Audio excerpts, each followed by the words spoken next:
Hello friends, கேழ்வரகு கூழ் செய்கிறதுனா எப்படி? அதை நாள் காலையில் நம்ம கேழ்வரகு மாவை தண்ணி ஊற்றி ஊற வச்சிடணும். ஊற வச்சு வெயிலில் வச்சிடணும். வெயிலில் வச்சுட்டு என்ன பண்ணணுன்னா, அதை சாயந்தரமாக எடுத்து அதை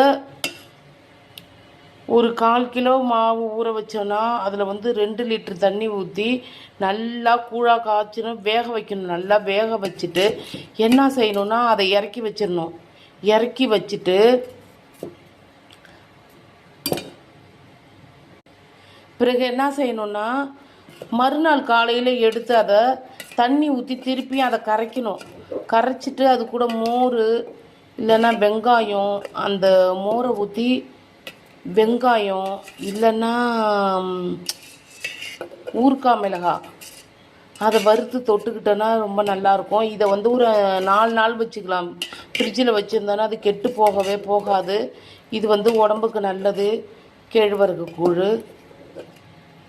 இங்கே பாருங்கள், இந்த கேழ்வரகு எப்படி கூழ் செய்கிறதுனா, நீங்கள் கடையில் போய் வாங்கிட்டு அலசி காய போட்டுருங்க. காய போட்டு என்ன செய்யணுன்னா, மிஷினில் கொடுத்து அரைச்சிருங்க. அரைச்சி எப்போ தீந்து போன பிறகு மறுபடியும் ஊற வைங்க. மறுபடியும் கூழ் காய்ச்சிங்க. ஒரே தடையாக காய்ச்சி அதை ரொம்ப நாள் வச்சிருந்து குடித்தோன்னு வச்சுங்களா, அது ரொம்ப குளிர்ச்சி, உடம்புக்கு சளி பிடிக்கும்.